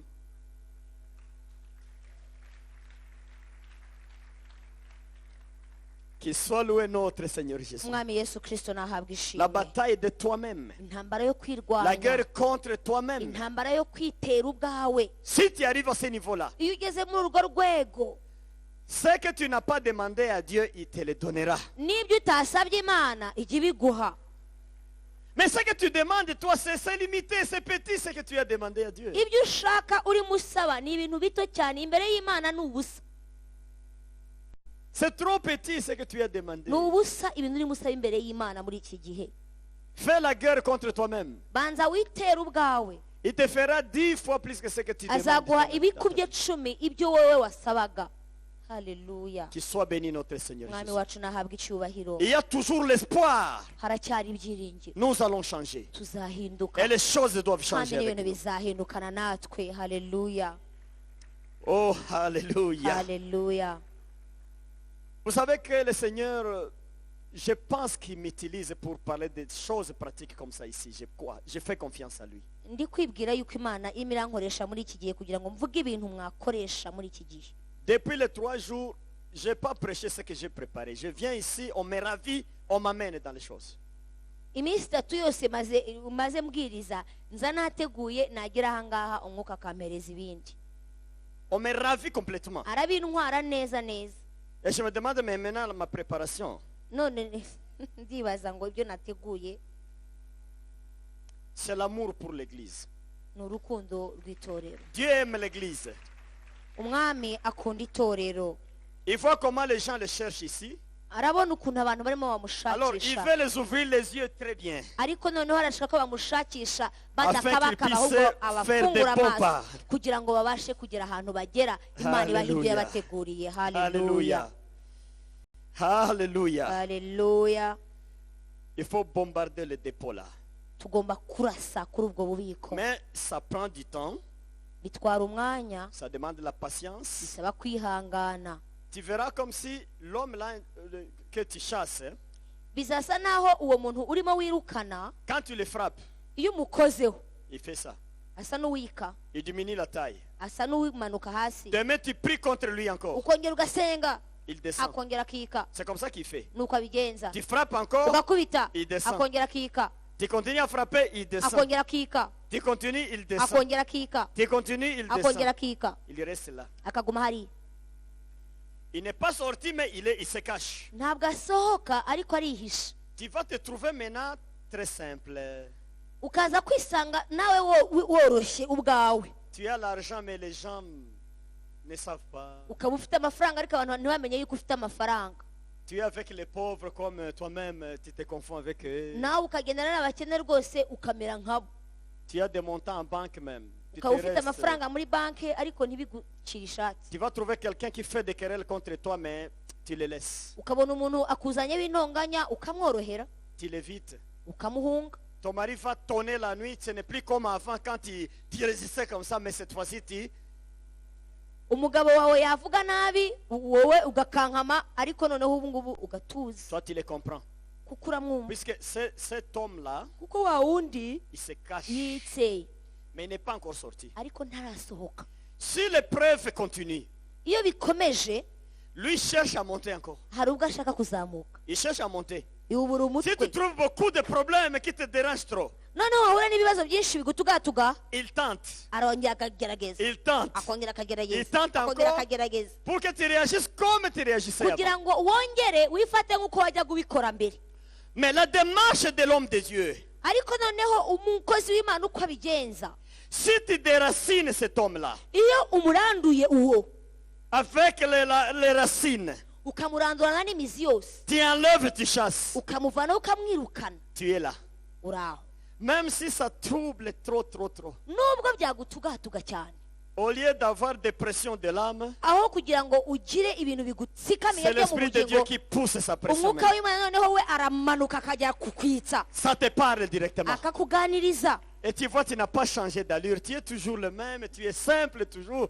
Alléluia. Noneho ukabona ntabwo wahindutse, uri umuntu woroheje kuko umwuka yakoze. Imana ishimwe. Si tu as la chance de chasser le dépôt là, chasser, briser, chasser, Iyo ugize amahirwe yo gutandukana n'ubwo bubiko ukabuvanaho burundu, tu ne seras pas n'importe qui. ntabwo upfa kuba umuntu uwo ari we wese. Tu seras toute la confiance de Dieu. Uba uri umuntu wizera byimazeyo umwuka w'Imana, Et Dieu va te protéger. kandi Imana irakurinda cyane nawe, Puisqu'il n'a pas beaucoup comme ça. kubera yuko iba idafite abantu benshi bameze nkawe. Mais quand la Bible dit, mais où trouver des jeunes comme. Mais il y a des millions de jeunes dans le monde. Bibiliya iyo ivuga ngo se navana hehe abantu urubyiruko barahari benshi cyane muri iyi si, Mais les gens qui ont chassé le dépôt, ariko abantu birukanye ububiko ils deviennent simples, humbles. bakaba abantu boroheje baciye bugufi. Ils ne sont pas nombreux. Ntabwo ari benshi, Mais ces gens-là, ils ont une vie distincte, très différente de la vie. ariko nabo iyo babonye ubashije kubageraho ni abantu bafite ubudasa. Ces gens-là, Abo tu peux les provoquer tout de suite. ushobora kumwendereza aka kanya, Et Dieu réagit tout de suite. ako kanya ukimucokoza imana igahita ikwereka Puisque c'est le cœur de Dieu. kubera ko uwo ni imboni y'ijisho ry'imana Dieu l'aime puisqu'il a réussi l'examen. imana ibimukunda cyane kuko yatsinze ibyo yagombaga gucamo Il l'aime, il le protège. imana iramukunda uwo muntu ikanamurinda Alléluia. haleluya Pour quelqu'un comme celui-là, Dieu ne peut pas fermer les yeux, même une seconde, il ne peut pas fermer les yeux. umuntu nk'uwo imana iyo yamuronse ntabwo ijya inahumbya kuba ubuzima bwe Vous savez pourquoi? muzi impamvu Dieu sait là où il a tiré. nuko imana iba izi Il aho l'a tiré loin. yamuvanye izi ahantu Il yamukuye l'a amené. izi aho Et l'homme yamucishije était obéissant. yaramuzanye uwo muntu yaje Il a yubaha accepté Dieu. ariyemera Et yemera Dieu a imana réussi la mission. imana ishobora ubutumwa bwayo Là, c'est le cœur de Dieu. aho umutima w'imana Ne urahari dérange pas. ntuzanapime Ne pensez pas puisqu'il est de petite taille, hein, ntuzatekereze ngo kubera ko areshya nanjye puisqu'il manque une chemise, hein, ngo kubera ko nta shati afite puisqu'il n'a pas de souliers, kubera ko nta nkweto nziza que afite vous allez monter sur lui. uzagenda ujye kumukandagira gusa Immédiatement, il y uwo aura nguwo réaction. imana izahita Du mal. ikwereka Puisque c'est le cœur de Dieu. kuko umutima w'imana umushikamijeho Qu'il soit loué, Seigneur. imana Jésus-Christ. ishimwe Dieu nous amène à un changement radical de imana nos irimo vies. iratuzana ku mpinduka idakuka Il nous amène à un changement radical de irakutuzana nos ku vies. mpinduka idakuka Nous n'aurons pas de spiritualité aveugle. Ce n'est ntabwo pas ça. tuzagira kubaho mu mwuka bw'ubuhumyi Nous voulons avoir des spiritualités qui voient clair. turashaka kuba mu mwuka tubona Nous neza savons là où nous sommes. tukamenya aho turi Nous cherchons le Seigneur. tugashaka Le imana Seigneur nous écoute. umwami Le akatwumva Seigneur nous répond. umwami akadusubiza À ce moment-là, icyo gihe Dieu va vous utiliser partout où il veut. umwami azagukoresha aho ashaka hose Puisqu'il n'a que toi à ce kuko niveau-là. ni wowe wenyine yifitiye aho Alléluia. haleluya J'ai la soif d'arriver à ce niveau-là. ndanyotewe kuba nagera kuri urwo rwego haleluya Si le dépôt de ma famille peut quitter maintenant, yaba ububiko bw'aho nkomoka le bwavagaho dépôt de mes ancêtres, peut ububiko quitter, bw'abakurambere banjye bukamvaho que je sois l'exemple de Jésus. nanjye nkaba ku rugero rushyitse Que rw'umwami Jésus yesu vive dans mon cœur. yesu akaba mu mutima wanjye Que je sois dans le cœur de Jésus. nanjye nkaba mu mutima wa yesu J'ai la soif d'arriver à ce niveau. ndabinyotewe ibyo bintu nanjye ngo mbigereho J'ai la soif. ndabinyotewe Quand j'ai commencé à me battre contre ces dépôts, igihe natangiye kurwana n'ubu bubiko Dieu m'a amené seulement doucement à me battre contre le dépôt là. imana yangenjeje gahoro kugira ngo ndwanye n'ubu bubiko Donc, je voyais le matin, najyaga mbona mu gitondo je voyais les démons venir dans le monde. Nombreux. nkabona abadayimoni benshi cyane baje mu isi Et ils entraient dans des familles. bakagenda binjira mu mago Et là, ils allaient juste faire manger, comme je disais. Ils faisaient manger les gens, les comportements. noneho aho babaga baje kugaburira abantu ariko bo bazanye gusa imyitwarire Pour que les gens ne quittent pas leur nature. kugira ngo abantu Charnel. batava muri kamere zabo Et quand ils ont fini, ils partent. barangiza bagasubirayo Et les gens commencent à agir selon le même comportement là. noneho abantu bagatangira no gukora uko ya mico bari imeze Ma première étape était de lutter contre ces démons-là. urwego rwa mbere nagiyeho rwari rwo kurwana n'abo badayimoni baza Alors, je luttais à l'extérieur. nkarwanira hanze Je disais au nom de Jésus-Christ. navuga mu izina rya yesu kirisito Au nom de mu Jésus-Christ. izina rya yesu kirisito Puisque souvent je voyais quelqu'un de ma famille qui est déjà mort. kuko kenshi nabaga mbona umuntu wo mu muryango wanjye wapfuye Mais quand il vient comme ça, noneho yaza on doit avoir des problèmes avec l'épouse. nkagira ikibazo Donc, n'umufasha on doit en avoir. tukagira ikibazo uko byagenda kose Ça va commencer par un petit rien là et ça éclate. bigahera ku kantu gato intambara ikaba Et ça prend 2, 3 jours, une semaine, 2 semaines en conflit. hanyuma bigatwara umunsi umwe ibiri itatu cyangwa n'ibyumweru bibiri dufite ikibazo Là, on se partage les draps. Chacun cherche son drap. buri muntu agafata ishuka ye mu gitanda n'undi agafata iye Et vous êtes toujours là. kandi mukiri aho Vous gardez le dépôt bien. De votre côté. ukarinda mu gashuka Ah. kawe ukarinda ububiko Si bwawe l'autre te bouge un peu là, ce qui te dérange. yagukoma ukumva ye Hein? Alors, je commençais à lutter contre celui-là, noneho ntangira kurwanya uwo à nabonaga l'extérieur. ariko hanze Mais quand je lutte, narwana la tension diminue. bikasa Les nk'ibyururutse problèmes n'explosent pas. ibibazo ntibiturike Mais à l'intérieur, je sentais toujours qu'il y avait des problèmes. ariko mu mutima nkumva haracyarimo Le akantu Seigneur me dira maintenant, umwami aza kumbwira ngo mais lisez la Bible. gusoma bibiliya Tu es enseignant. uri umwigisha Lisez pour comprendre. soma Les ubisobanukirwe fruits nawe de la chair et les fruits de l'esprit. akambwira ngo usoma noneho urebe imbuto z'umwuka n'imbuto z'umubiri. Je suis revenu dans moi. Noneho nkisubiramo. Combat dans moi-même. Ntangira kurwana Je nanjye. n'ai pas fini, je continue. Sinahagarika ngo ndakomeza. Certains pensent que si on a cassé le dépôt, on devient un homme inutile, sans parole, on devient muet, on devient lâche, on devient. Hari abantu batekereza yuko iyo umaze gutsinda wowe uba uhindutse inganzwa, uba uhindutse umugabo ucishwa aha, wumva ari ibyo nyine. Ce n'est pas ça. Ntabwo ariko bimeze. Vous cassez Uramena le dépôt de la colère, ukanga umujinya, Dieu met Imana ikazana la bonté. ukugwa neza. Ça se remplace par la bonté. Biraza bigasimburwa n'ubugwaneza. Vous cassez la tristesse, ukamena umubabaro, il met la joie. we akazana umunezero. Vous êtes complet. Ukaguma Donc wuzuye. les deux là, ils se cherchent comme ça. Kubera ko ibi byombi birahigana. Quand tu casses ça, Iyo ukase kimwe dans 0 minute, mu kanya gato l'Esprit de Dieu introduit sa umwuka matière. w'Imana ahita asukamo Il ikintu installe. agahita agiterekamo. Tu casses ça, Ukamena iki, Dieu met la graine. umwuka directement. agashyiramo ikindi. Tu casses ça, Ugakata ikindi, il met l'autre. umwuka agashyiramo ikindi. Il n'y a pas de vide. Ntabwo hashobora Il n'y a gusigara pas de harimo icyo, transition. nta cyo gihasigara. Quand tu as cassé, Iyo hari icyo wamennye, tu reçois une hari nouvelle ikindi nature. kiza directement. gusimbura kandi gishya. Nouvelle créature. Haza icyaremwe gishya. Que Dieu soit loué. Imana ishimwe cyane. Qu'il soit béni notre Seigneur Jésus. Umwami wacu nahabwa icyubahiro. Là maintenant, le sujet des prières. Aho ngaho rero ibyifuzo usengera, Vous priez pour le malade. usengera abarwayi, C'est automatique. bikaba ari ibintu bihita byikora, C'est automatique. birikora. Vous pouvez quitter la maison sans prier. Ushobora kuva no mu rugo utasenze, Vous rencontrez un malade. ugahura n'umurwayi mu nzira. Ça ne demande pas de gêne, prier. Ntabwo bisaba yuko uba wiyirije Il n'y a pas de wanasenze, dépôt du diable. kubera ko Non. muri wowe nta bubiko bwa satani Jésus est burimo. là. Yesu arahari. Vous touchez quelqu'un. Ukora ku muntu, Quelqu'un guérit. ako kanya agakira. Et vous vous étonnez vous-même. Noneho Mais ugatangara, je n'ai pas beaucoup prié. kwibutse ko ntasenze Non, ça ne cyane. demande pas trop prier. Ntabwo bisaba gusenga cyane icyo Ça ne gihe, demande pas trop prier. ntabwo bisaba gusenga cyane, Puisque quand il est là, kuko iyo ahari tes mains deviennent ses mains. C'est ça qu'il ibiganza fait. byawe biba Tes iby'umwuka, pieds deviennent ses pieds. ibirenge byawe bikaba iby'umwuka, Tes yeux deviennent ses yeux. amaso yawe akaba ay'umwuka. Tu regardes selon l'Esprit de Dieu. Wowe ureba uko umwuka Tu areba, vois les choses selon l'Esprit de Dieu. ubona ibintu uko umwuka Là nawe où tu ubona. touches, Aho c'est ukoze Jésus qui touche. Yesu arahakora. Il n'y a pas besoin de beaucoup prier. Ntabwo bikeneye gusenga cyane. Les gens disent, mais Élie a prononcé un seul mot et le feu est descendu. Abantu baravuga ngo Eliya avuga amagambo make umuriro uramanuka. Mais Élie était supérieur. Eliya yari afite Il était déjà au umuzamutse, niveau hari supérieur. urwego yari yaragezeho. Ça suffit de dire un seul mot. Byari bikwiye gusa ko avuga ijambo rimwe. Qu'il soit béni notre Seigneur. Umwami wacu nahabwa icyubahiro.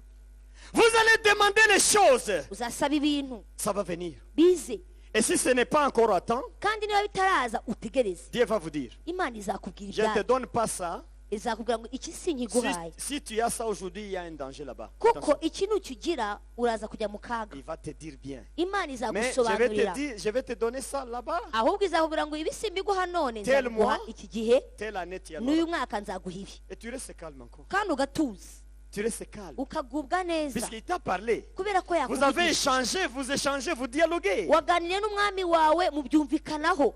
L'église d'aujourd'hui a des problèmes. Et pourquoi? Itorero rya none rifite ibibazo kubera iki? Vous voyez 100 personnes dans l'église. Ubona abantu 100 bari hano mu rusengero, Mais chacun ne garde que son carnet là. ariko buri muntu wese arinze ake, Carnet. agakaye ke. Avoir une belle maison. Nzagira inzu nziza, Avoir la limousine. nzagure limousine. C'est le V8 aujourd'hui ici. Uyu munsi ndashaka noneho V8 nouveau model. Avoir une femme docteur. Ndashaka umugore wanjye azaba afite impamyabushobozi y'ikirenga. Voyager dans le monde entier. Ndashaka kuzagenda mu isi yose. Ce n'est pas mauvais. Ntabwo ari bibi ibyo byose.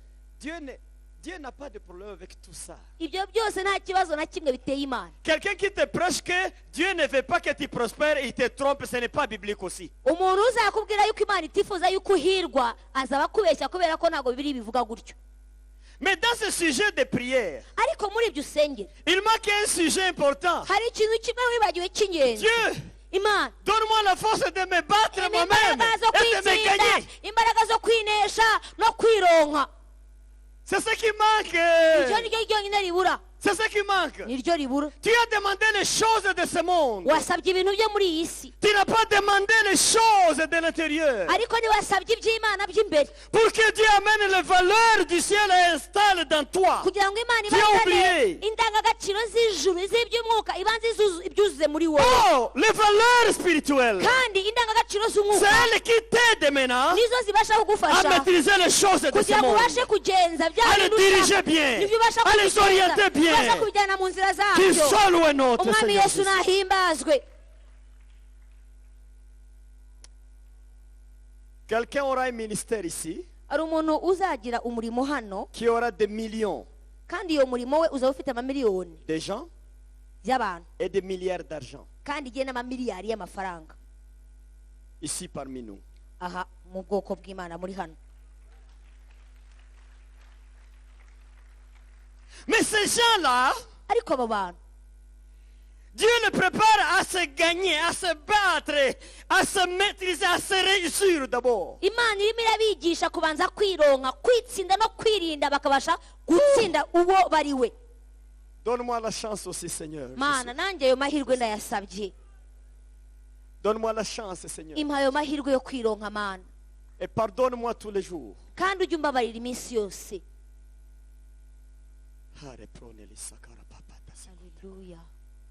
Beaucoup de choses viennent hari devant nous. ibintu bije imbere, Il y a beaucoup de bénédictions hari imigisha myinshi que les anciens ont perdues. abakera batakaje, Dieu prépare ça pour l'église aujourd'hui. Il ariko va donner aux umwami gens. uyu munsi arimo arabitegura kuri Mais itorero ce sont rya des gens none, qui se sont gagnés eux-mêmes. ariko azabiha abantu bamaze Ils doivent kwironka, en avoir. Ils bazabitunga, vont recevoir ça de la main de Dieu. bazabigeraho, ibyo bizava mu kiganza Mais pour bien cy'Imana, les orienter, ariko bien les kugira diriger. ngo bazabigenze neza, bazabigenzure neza. Alléluia. Haleluya. Nous allons prier Tugiye gusenga ce soir uyu mugoroba, et dire à Dieu, dusabe Imana, donne-moi la force de me gagner. Mana impa imbaraga zo Je kwironka, veux faire la guerre contre moi-même. Et ndashaka kwitera nkirwanya je vais me ubwanjye, réussir. kandi ndashaka kwironka. Par la force spirituelle, je vais me imbaraga zawe réussir. z'umwuka Mana Par nzabishobora, ta main, je vais me réussir. kubw'ukuboko kwawe Mwami Et quand je vais me nzabishobora, réussir, Seigneur, nimasha kwiganza ça ubwanjye, sera toi qui auras régné maintenant. data uzategeka kandi uzima muri Tous les jewe, biens de ce monde, tu vas me donner comme tu as iby'isi prévu. byiza byose uzabima, kuko niko wasezeranye Mana.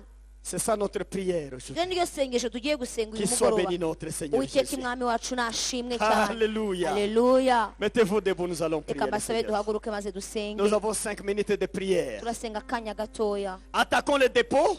Turatera ububiko Au nom de Jésus, mu izina rya Yesu. vous attaquez à l'intérieur. Uratera Attaquez de l'autre côté. uratera ikuzimu, Attaquez de l'intérieur. uratekera Vous imbere, attaquez de l'autre côté. uratera hirya, Avec que Dieu casse. kugira ngo Imana Avec imenagure, qu'il coupe tout. kugira ngo Imana icagagure.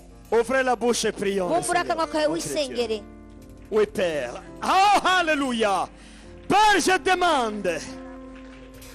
C'est ma prière devant toi, Seigneur. Isengesho ngusenga uyu mugoroba ni Mwami wanjye. C'est ma prière devant toi, Iryo Seigneur. sengesho nsenga ni imbere yawe C'est ma Mana. prière devant toi, Ni Seigneur. isengesho nsenga ni imbere yawe C'est Mana. ma prière devant toi, Ni Seigneur. isengesho nsenga ni imbere yawe C'est ma Mana. prière devant toi, Seigneur. Isengesho ngusenga ni imbere yawe C'est ma Mana. prière devant toi, Seigneur. Isengesho ngusenga ni imbere yawe C'est ma Mana. prière devant toi, Isengesho Seigneur. ngusenga ni imbere yawe C'est ma Mana. prière devant toi, Isengesho Seigneur. ngusenga ni imbere yawe C'est ma Mana. prière devant toi, Seigneur. Isengesho ngusenga ni imbere yawe. Touche dans mon intérieur. Nkoramo, Touche dans mon kora intérieur. muri jye, Touche dans mon kora intérieur. muri jye, Touche dans mon intérieur. kora muri jye, Touche dans mon intérieur. kora muri jye, Touche dans mon intérieur. kora muri jye, Touche dans mon intérieur. kora muri jye, Touche dans mon intérieur. kora muri jye, Touche dans mon intérieur. kora muri jye, Touche dans mon kora intérieur. muri jye, Touche dans mon intérieur. kora muri jye, Touche dans mon kora intérieur. muri jye Mana. Change-moi, Seigneur. Hindura Mana, Je casse le dépôt. hindura Mana. Je casse le Ndamenagura dépôt. ububiko, Casse le dépôt. ndamenagura ububiko, Casse le ndamenagura dépôt. ububiko, Casse le dépôt. ndamenagura ububiko, Casse le ndamenagura dépôt. ububiko, Je casse le ndamenagura dépôt. ububiko, Je casse le dépôt. ububiko, Je casse le dépôt. ndamenagura ububiko, Je casse le dépôt. Le dépôt du diable. ndamena ububiko Le bwa dépôt Satani, de la chair. ndamena ububiko Le bw'umubiri, dépôt de la chair. ndamena ububiko Le bw'umubiri, dépôt de la chair. ububiko bw'umubiri Le wanjye, dépôt de la chair. ububiko bw'umubiri wanjye, Le dépôt de la ububiko chair. bw'umubiri wanjye, Le dépôt des ububiko ancêtres. bw'umubiri wanjye, Le dépôt de démons. Le dépôt de démons. Le dépôt de démons. Le dépôt de démons. Le dépôt de démons. Je casse ça. Je casse ça. Je casse ça. Je casse ça. Je casse ça. Je casse ça. Je casse ça. Je casse ça. Je casse ça. Je casse ça. Je casse ça. Je casse ça. Je brise ça.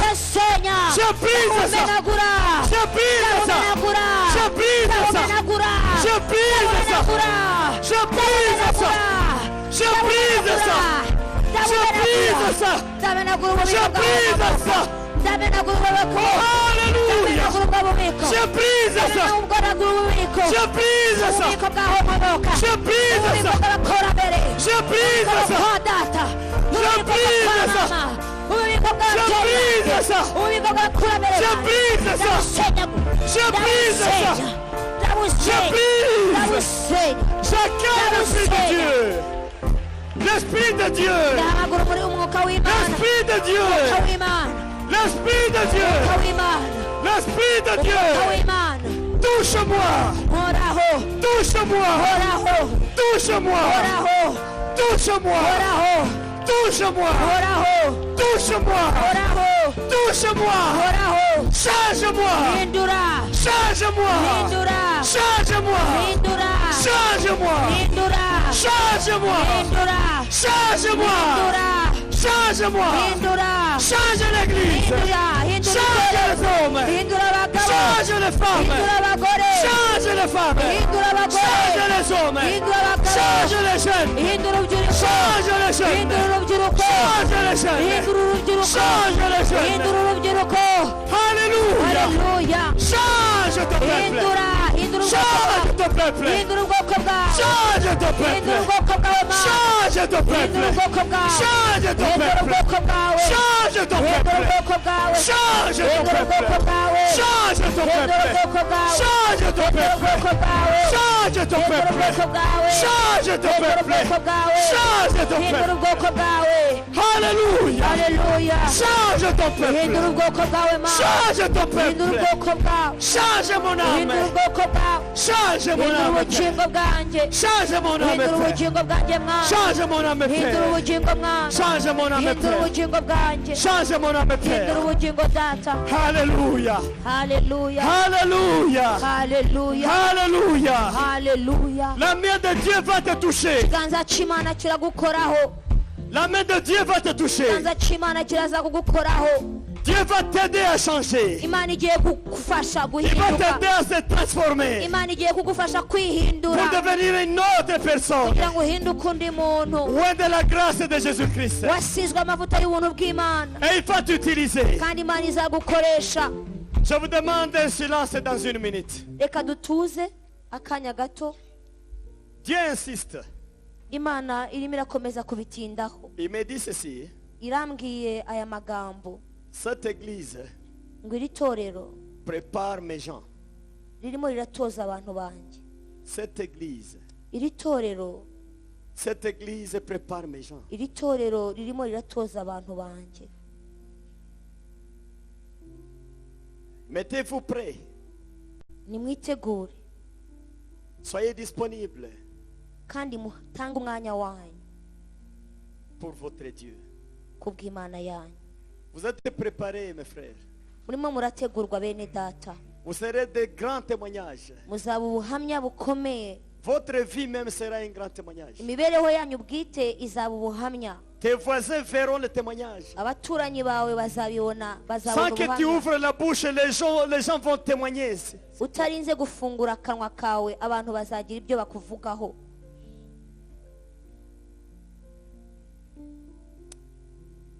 Jésus, merci beaucoup. Mwami Yesu urakoze cyane. Dieu merci. Mwami wanjye urakoze cyane. Dieu merci. Urakoze mwami. Dieu merci. Urakoze mwami. Dieu merci. Urakoze mwami. Dieu merci. Urakoze mwami. Dieu merci. Urakoze mwami. Dieu merci. Urakoze mwami. Dieu merci. Urakoze mwami. Dieu merci. Urakoze mwami. Merci pour ce que tu prépares. urakoze kubw'ibyo uri gutegura, Merci pour ce que tu prépares dans moi. urakoze kubw'ibyo urimo urategura muri jyewe, Pour ma famille. ibyo utegurira umuryango Pour wanjye, notre église. ibyo utegurira itorero Merci ryanjye. Père pour ce que tu prépares. urakoze kubw'ibyo urimo gutegurira ubwoko Merci pour bwawe, ce que tu prépares. pour urakoze moi. kubw'ibyo urimo gutegura mana. Alléluia. haleluya Alléluia. haleluya. Mes frères, mes soeurs, je suis très content. bene data ndumva nezerewe cyane, Je suis très très content. ndumva nezerewe cyane Quand je vois ce que Dieu parle ici, iyo ndimo ndabona ndumva ibyo Imana irimo iravugira aha ngaha, je suis très content. ndanezerwa cyane, Je suis très content. ni ukuri ndanezerewe cyane.